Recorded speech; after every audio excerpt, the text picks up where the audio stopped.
पन्नगे च सुरेन्द्रे च कौशिके पाद संस्पृशि निर्विशेष मनस्काय श्री वीरस्वामिने नमः। आयारो आगम में प्रथम अध्ययन में कहा गया है, पणया वीरा महावीहिम। एक छोटा सा आयारों का यह सूत्र है, सूक्त है। अहिंसा के संदर्भ में यह बात हो सकती है कि अहिंसा एक महावीथी है, अहिंसा एक महान मार्ग है। दो मार्ग हैं, एक हिंसा का मार्ग है और दूसरा अहिंसा का मार्ग है। हिंसा के मार्ग पर चलने से अशांति प्राप्त हो सकती है, दुख प्राप्त हो जाता है। कहा गया, हिंसा पशुयानि दुखानि। दुख हिंसा से प्रसूत होते हैं, हिंसा से पैदा होते हैं। हिंसा के मार्ग पर चलते जाओ, हिंसा करते जाओ, करते जाओ, करते जाओ, तो दुख पैदा हो सकेगा। जिसको मारेंगे उसको भी दुख हो सकेगा और मारने वाले को भी फिर दुख पैदा हो सकेगा। तो हिंसा और दुख का संबंध है। दूसरा अहिंसा का मार्ग है। इस मार्ग पर चलो, दूसरों को भी दुख नहीं होगा जो हिंसा से हो सकता है, खुद को भी अच्छा रहेगा, शांति रह सकेगी। आयारों में कहा गया है, पणया वीरा महावीहिम। अहिंसा के मार्ग पर कौन चल सकते हैं, अहिंसा के प्रति कौन समर्पित हो सकते हैं।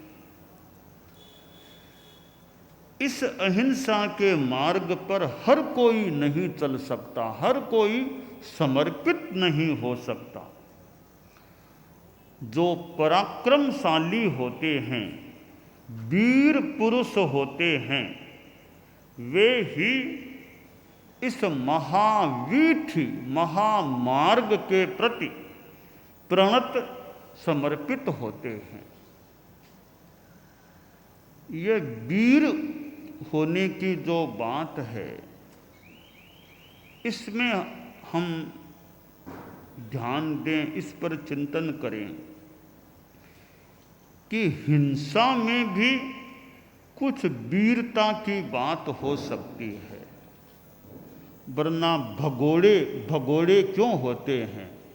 अब युद्ध का प्रांगण है, डर के भाग गए तो वो भी तो वीर नहीं है ना। युद्ध के मैदान में डटे रहते हैं, वे भी एक सीमा तक वीर पुरुष हो सकते हैं। अब भाग गए, वो भगोड़े भागने वाले डरपोक होते हैं। तो एकदम कमजोर है, डरपोक है, उसके लिए युद्ध के प्रांगण में जाकर खड़ा होना भी मुश्किल है। वो इतना भयभीत है, इतना निर्वीर्य अवीर है, कायर है।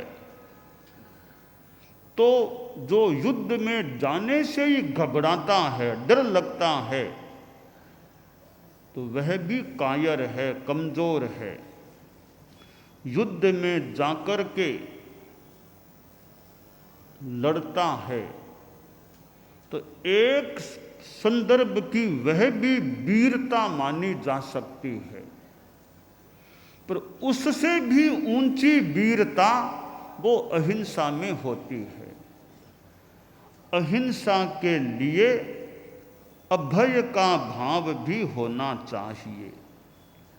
एक साधु बैठा है, उसके पास तेजोलब्धि है, अनुग्रह निग्रह अपनी लब्धि से कर सकता है, चाहे तो अपनी लब्धि से सामने वाले को भस्म कर दे, इतनी शक्ति है।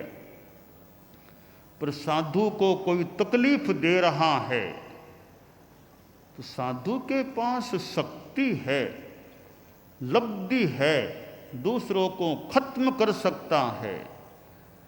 पर साधु कष्ट भोग रहा है, दूसरे के द्वारा कष्ट दिया जा रहा है, अपनी लब्धि का प्रयोग उसको भस्म करने के लिए नहीं करता है। यह कितनी बड़ी वीरता! सामर्थ्य होने पर भी हिंसा में नहीं जाना, वह समरांगण वाली वीरता से भी ऊंची वीरता हो सकती है। भगवान महावीर के परिपार्श्व में 2 साधुओं को भस्म कर दिया गया, परंतु भगवान महावीर ने वापिस उस भस्म करने वाले को भस्म तो नहीं किया। और भी कई साधु भगवान महावीर के पास हो सकता है, शक्तिशाली हो, लब्धि संपन्न हो, पर जिसने भस्म किया उस पर वापिस यों प्रहार तो नहीं किया। यह ऊंची वीरता है। तो 3 श्रेणियां हो जाती है। एक इतनी कायरता कि सम्रांगण में जाने से भी डरता है, वो कायरता है।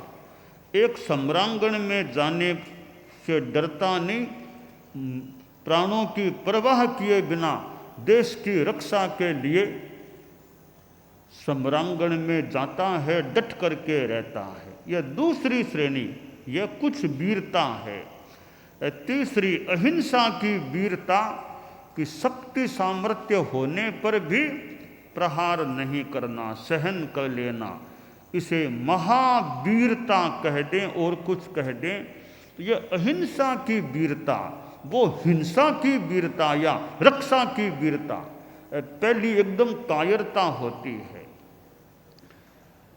एक आदमी सोचता है कि वो मुझे भविष्य में कभी मार देगा तो, मेरा प्राण नाश कर देगा तो मैं इसे पहले ही मार दूं।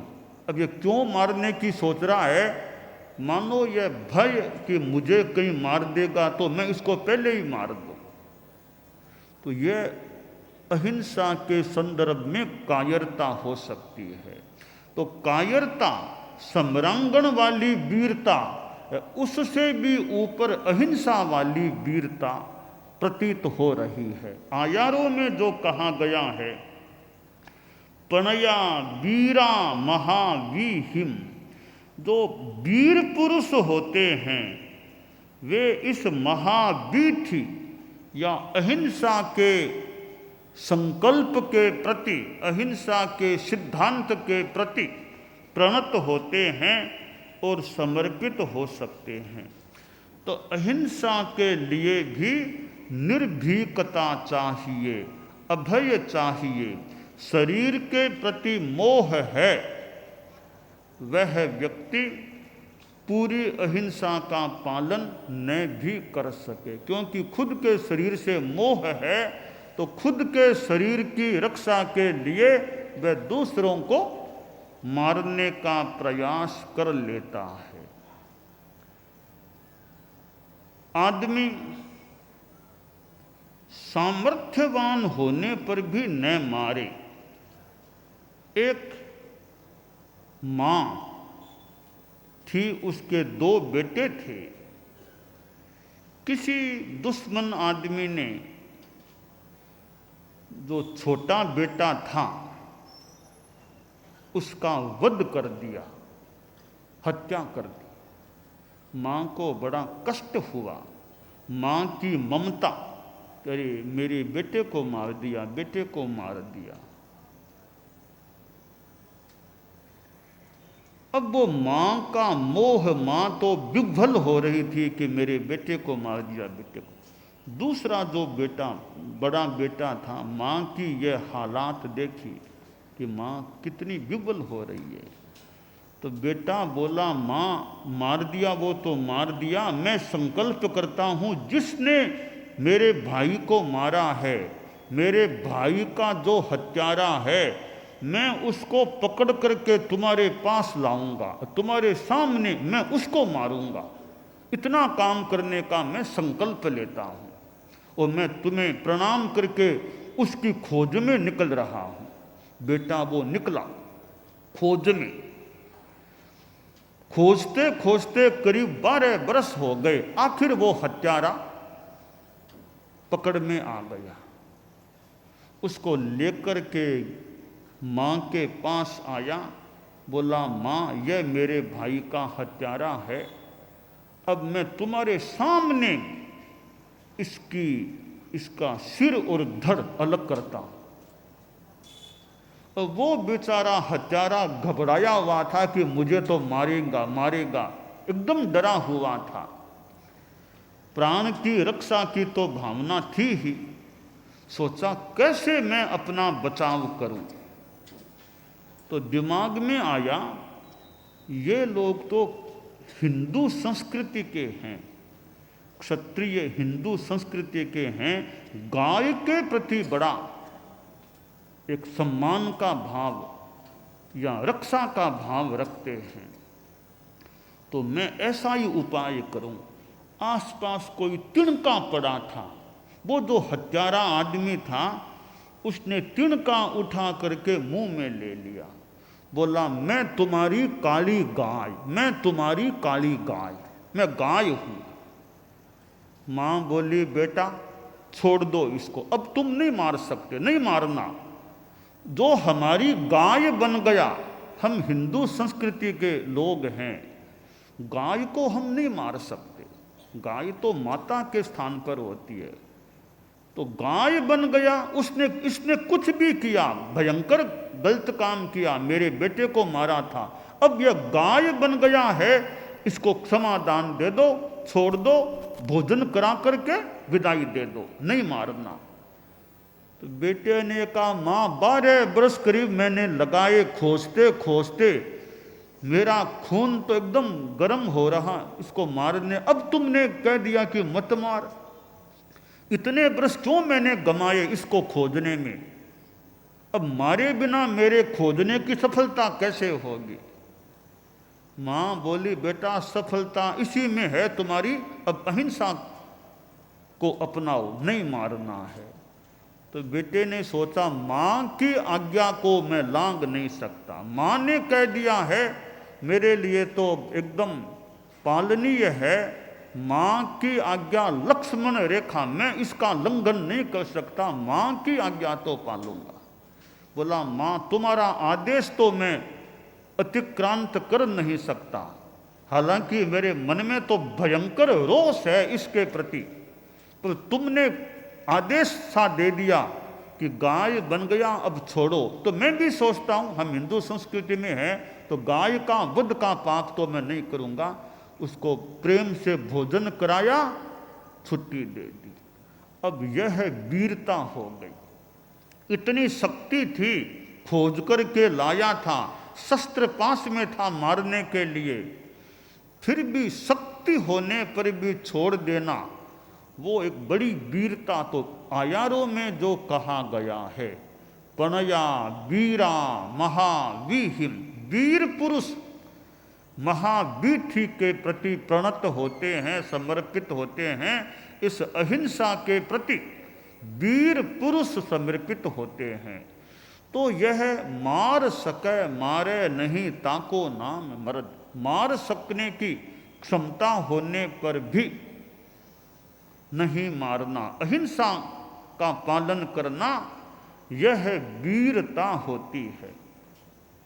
अहिंसा की नीति हमारे व्यवहारों में अहिंसा की नीति हो, राष्ट्र की नीति में भी अहिंसा। कैसे? कि हमारा राष्ट्र किसी भी देश पर चला करके आक्रमण नहीं करेगा, बिना मतलब किसी पर भी आक्रमण नहीं करेगा, हम चलाकर किसी को भी नहीं छेड़ेंगे। यह राष्ट्र की नीति भी अहिंसा की नीति एक सीमा तक हो सकती। हमारी विदेश नीति कैसी होगी? हमारी विदेश नीति, हमारी राष्ट्र की विदेश नीति में भी अहिंसा रहेगी, हम चलाकर किसी पर आक्रमण नहीं करेंगे। इतना तो ठीक है, कोई आक्रमण करेगा तो देश की रक्षा मान लो करना एक राष्ट्र की सरकार का भी मानो कर्तव्य है। देश की नागरिकों की रक्षा तो करनी होगी, चलाकर हम किसी पर आक्रमण नहीं करेंगे। हाँ, आक्रमण कोई करे, करने की तैयारी करे तो फिर देश की रक्षा करने में भी हम पीछे नहीं रह सकते, परंतु चलाकर आक्रमण नहीं करेंगे, इसमें भी एक अहिंसा का भाव है। अब लोकतांत्रिक यह प्रणाली जो चल रही है भारत देश में, अब दो प्रणालियां हैं शासन की। हम एक लोकतांत्रिक प्रणाली है, एक राजतांत्रिक प्रणाली है। दोनों प्रणालियां, दोनों का ही मूल उद्देश्य तो यही होना चाहिए, प्रजा सुख से रहे, प्रजा शांति से रह सके। प्रणाली भले कोई भी हो, लक्ष्य एक है, हमारी प्रजा सुखी रहे, राज्य का देश का विकास भी हो। तो मंजिल एक है, मार्ग अलग अलग, तरीके अलग अलग, प्रणालियां अलग अलग हो सकती हैं। लोकतांत्रिक प्रणाली में भी अहिंसा, आज अहिंसा यानी कितनी समानता, सह अस्तित्व की भावना और सबको अधिकार है। एक सामान्य आदमी भी विधि विधान जैसा है देश का प्रधानमंत्री बन सकता है। एक सामान्य जाति की व्यक्ति भी देश के महान पद, राष्ट्रपति के पद पर जा, यह भी तो अहिंसा की भावना भी। ऐसा नहीं कि अमुक जाति का है तो नहीं बन सकते, एक सामान्य घर का, कि कोई भी है विधि विधान के अनुसार एक सामान्य आदमी भी देश का प्रधानमंत्री बन सकता है। सामान्य आदमी, बहुत सामान्य जाति से संबद्ध व्यक्ति राष्ट्र का प्रधानमंत्री बन सकता है। यह भी कितनी समानता या अहिंसा, सह अस्तित्व एक की भावना है कि कोई भेदभाव की, स्त्री हो या पुरुष, स्त्री भी राष्ट्रपति बन सकती है, पुरुष भी बन सकते हैं। कितनी समानता और समता या अहिंसा की भावना इसमें देखी जा सकती है। न्यायपालिका है, कभी न्यायपालिका में भी समानता, निष्पक्षता, बड़े से बड़े आदमी ने भी अपराध किया है तो उसको भी दंडित किया जाएगा। साधारण से साधारण आदमी भी निरपराध है, उसको दंडित नहीं किया जाएगा। यह कितनी एक समता, निष्पक्षता और एक प्रकार से अहिंसा की भावना है कि भेदभाव के आधार पर किसी को दंडित नहीं किया। और न्यायपालिका में कितनी सुंदर व्यवस्था है कि लोअर कोर्ट का फैसला अगर वो नहीं बैठा, ऊपर की कोर्ट में जाओ, आखिर सुप्रीम कोर्ट तक जाओ, ताकि न्याय एकदम बढ़िया हो सके। अब यह सारी एक अहिंसा की बात लगती है कि भी किसी के साथ अन्याय न हो जाए। न्याय देने में देरी तो भले हो जाए, पर अन्याय किसी के साथ न हो जाए। कभी कभी कि फैसला होने में देरी हो रही है, इसके पीछे यह चिंतन अगर है कि भाई पूरी जांच करें और जांच करें, कहीं अन्याय किसी के साथ न हो जाए। न्याय देने में थोड़ी देरी तो हो जाए, पर किसी के साथ अन्याय न हो जाए, अन्याय न हो, इसलिए जांच करते करते देरी भी करनी पड़े तो करनी पड़े, ताकि निर्दोष को कहीं दंडित न होना पड़ जाए। इन सब चीज़ों में हम देखें तो एक अहिंसा की भावना को देखा जा सकता है। राजतांत्रिक प्रणाली है। अब वहाँ भी मान लें राजा के पास सत्ता है, पर राजा में भी अहिंसा की भावना होनी चाहिए। ऐसा नहीं कि मैं अपने अधिकार का दुरुपयोग कर लूँ। तो राजतांत्रिक प्रणाली में भी अहिंसा की भावना होनी चाहिए। तो ये शासन की प्रणालियाँ हैं, इनमें भी अहिंसा की भावना होनी चाहिए। और अहिंसा होती है तब लोग सुख शांति से जी सकते हैं। कितने एक नगर में हिंदू मुसलमान अलग अलग धर्मों वाले, अलग अलग जातियों वाले, अलग अलग भाषाओं वाले लोग रहते हैं, साथ में रहते हैं, बाजार में मिलते हैं, एक दूसरे की दुकान पर जाते हैं, शांति से आते हैं जाते हैं। यह भी अहिंसा का प्रताप है। तब लोग शांति से रह सकते हैं। साथ में प्रशासन शासन का योग है। प्रशासन शासन के द्वारा इतनी निगरानी रखी जाती है कि झटपट कोई अपराध कर न सके, तो यह शांति और अहिंसा रह सकती है। अब प्रशासन को कभी कभी कुछ कड़ाई भी करनी पड़े, कठोरता करनी पड़े, उसके पीछे भी अहिंसा और शांति यह लक्ष्य होता है, हो सकता है।